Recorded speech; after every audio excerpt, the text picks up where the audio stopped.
स्वागत है guys reading films के एक और नए वीडियो में। आज जिस फिल्म के बारे में हम बात करने वाले हैं वो है क्रिस्टोफर नोलन की इंसेप्शन। तो चलिए, lights camera and action.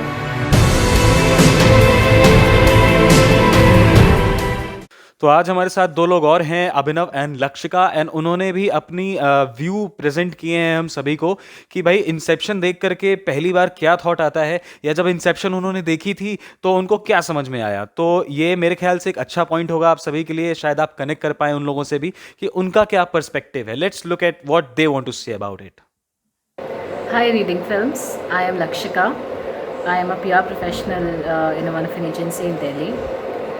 I would just like to share my experience on this movie Inception.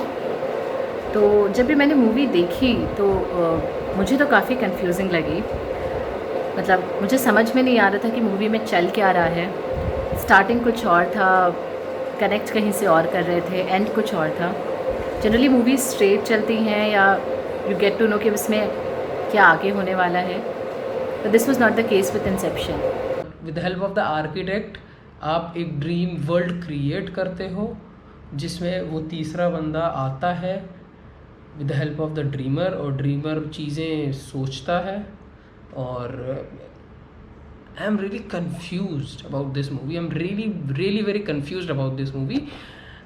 But seriously VFX तो बहुत तगड़े यूज़ हुए भाई साहब, बहुत तगड़े VFX यूज़ हुआ है। जो क्लाइमैक्स सीन है वो थोड़ा, मैं उसको कहूँगा एक लंबा क्लाइमैक्स सीन है जहाँ पे dream with in a dream and with in a dream 3 stages वो लोग जाते हैं। वो थोड़ा सा क्या मैं कहूँगा, बहुत ज़्यादा ही कॉम्प्लिकेटेड स्टफ है। तो मैं इस फिल्म से रिलेटेड बहुत सारे ऐसे सवाल हैं जो कि व्यूअर के मन में आते हैं, ये सारे स्टेप बाय स्टेप क्लियर करूंगा। जैसे कि सपने के अंदर सपना क्यों देखा जा रहा है, इंसेप्शन का मतलब क्या है, सारे के सारे एक दूसरे आपस में कनेक्ट कैसे कर जा रहे हैं। और सबसे बड़ी बात, मैं ये फिल्म की एंडिंग आपको इस पे नहीं छोड़ूंगा कि यार ये तो आपकी डिसाइड करने के ऊपर है कि वो लट्टू गिरा या नहीं गिरा। ये मैं एकदम क्लियर बताऊंगा कि फिल्म के इस वीडियो के लास्ट में, और फिल्म के लास्ट में एग्जैक्टली हुआ क्या था, लट्टू गिरा था या नहीं गिरा था, वो रियलिटी में था या वो ड्रीम में था। तो चलिए गाइस शुरू करते हैं। व्हाट इज इंसेप्शन, क्या है इंसेप्शन?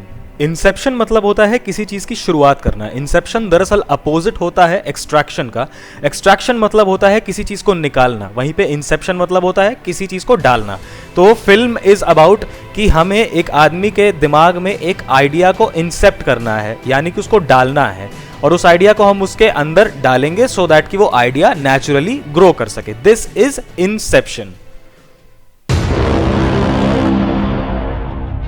अब फिल्म के अंदर एक बहुत ही कंफ्यूजिंग चीज होती है, सभी लोगों को कंफ्यूज करती है कि यार फिल्म में सपने के अंदर सपना, उसके अंदर सपना, उसके अंदर सपना, इसका रीजन क्या है, लॉजिक क्या है। एक बहुत ही सिंपल सी चीज आपको मैं समझाने की यहाँ पे कोशिश करता हूँ कि जब भी हम कोई सपना देखते हैं, ठीक है, तो हम जब जैसे सपने से उठते हैं तो हमें वो सपना याद रहता है। बट आपको कभी ऐसा लगा है, कभी ऐसा याद रहा है कि मैंने एक सपने के अंदर एक और सपना देखा था, या उसके अंदर एक और सपना देखा था? अगर कभी ऐसा हुआ भी होगा तो वो सपना आपको याद नहीं रहता।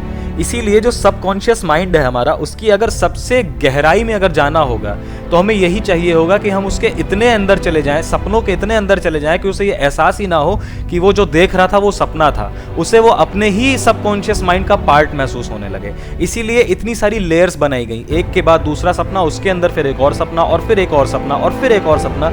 इस तरीके से वो इंसान ही कभी सोच ही नहीं सकता कि अरे ये तो सिर्फ एक सपना था, बल्कि उसका पूरा थॉट प्रोसेस ही ऐसा बन जाएगा कि हाँ ये मेरी असलियत है। वो deepest part of the subconscious mind में जाकर के उस चीज को इंसेप्ट करते हैं, उस आइडिया को इंसेप्ट करते हैं, सो दैट कि वो उस चीज को क्वेश्चन ही ना कर सके, उसका माइंड उस पर सवाल ना उठाए।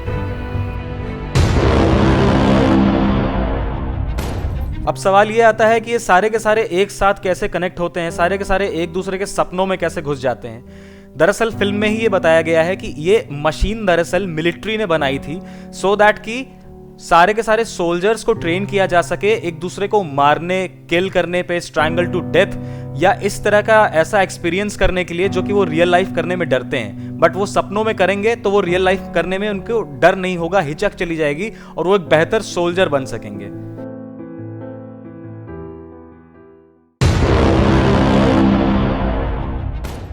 इसीलिए सपनों की दुनिया में दो ऐसी चीज़ें बनाई गई जिन पे ऑडियंस हमारी कंफ्यूज हो जाती है। एक आर्किटेक्ट होता है और एक ड्रीमर होता है।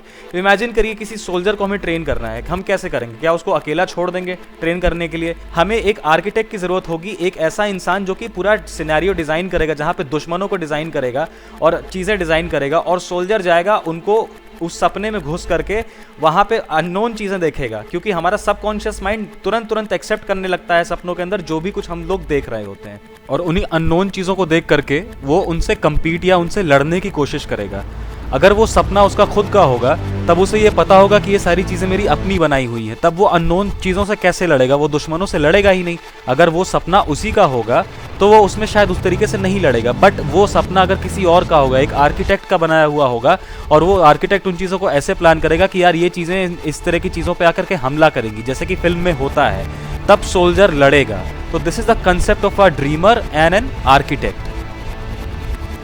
इसी तरीके से सबकॉन्शियस माइंड काम करता है। सबकॉन्शियस माइंड हमारे सपनों में जो चीज़ें हमको दिखाता है हम उनको क्वेश्चन नहीं करते। सपनों में इसी तरीके से होता है कि जब हम सपना देख रहे होते हैं तो हम ये क्वेश्चन नहीं करते कि ये अजीब सी चीज़ क्या हो रही है, मेरे घर का के बम क्यों फट रहा है, मेरे घर के ऊपर से ट्रेन क्यों जा रही है, या मैं ट्रेन में क्यों बैठा हूँ। हम सिर्फ उसमें चलने लगते हैं। सबकॉन्शियस माइंड इसको क्वेश्चन नहीं करता। इसीलिए फिल्म में जो भी चीज़ें अजीब और अननोन टाइप की भी होती हैं, बाकी का कैरेक्टर उसे क्वेश्चन नहीं करता, क्योंकि उसे सबकॉन्शियस माइंड उसे इक्वली एक्सेप्ट करता जाता है। जिस तरीके से हम अपने सारी की सारी ड्रीम्स को इक्वली एक्सेप्ट करते हैं बिना कुछ क्वेश्चन करे कि ऐसा क्यों हो रहा है। जब हम ड्रीम से उठते हैं तब हमें समझ में आता है ओह ये तो सपना था।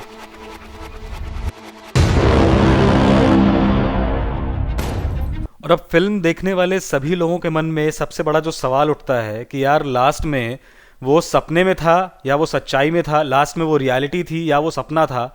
और इसको लेकर के बहुत सारे लोगों का ये मानना है कि यार ये तो आपके ऊपर डिसाइड करने पे छोड़ दिया गया, क्योंकि वो तो टोटम तो गिरा नहीं। बट ऐसा नहीं है। एक्चुअली में देखा जाए तो फिल्म ने एकदम क्लियर स्टेट किया है कि क्या हुआ था। अगर आपकी नज़र इतनी पारखी है, इतनी तेज़ है कि आप उस चीज़ को पकड़ सकें। जब भी आपका कैरेक्टर कॉब, जब भी जो है लियोनार्डो डिकैप्रियो, जब भी सपने की दुनिया में होता था तो उसकी हमेशा उंगली में उसकी इंगेजमेंट रिंग होती थी। बट जब वो रियलिटी में होता था तब उसकी इंगेजमेंट रिंग नहीं होती थी। लास्ट वाले सीन में उसकी कोई इंगेजमेंट रिंग उसकी उंगली में नहीं है। उसकी एक्चुअल लाइफ में उसकी वाइफ वो मर चुकी थी, बट सपने में वो जिंदा थी। इसीलिए उसकी सपने में हमेशा रिंग हाथ में होती थी, बट रियलिटी में नहीं होती थी। ये लास्ट सीन में एकदम साफ साफ क्लियर किया हुआ है। और एक दूसरी चीज और भी है, जो टोटम है वो धीरे होने लगता है। उसका ऑडियो है फिल्म में।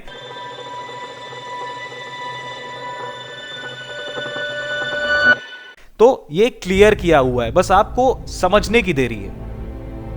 और इस वीडियो को शूट करने में हमारा साथ दिया है कैमरामैन प्रमिल द्विवेदी जी ने।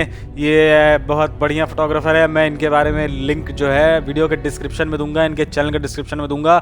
बहुत सारी अवार्ड्स इन्होंने जीत रखे हैं फोटोग्राफी को लेकर के। बहुत ही उम्दा फोटोग्राफी करते हैं दोस्तों। This was Reading Films. Thank you so much guys for watching this video. Please stay tuned for more videos, more upcoming videos and film के बारे में इतनी डिटेल्ड इन्फॉर्मेशन के लिए। Thank you so much again for watching this video. Stay home and stay safe. Bye bye guys.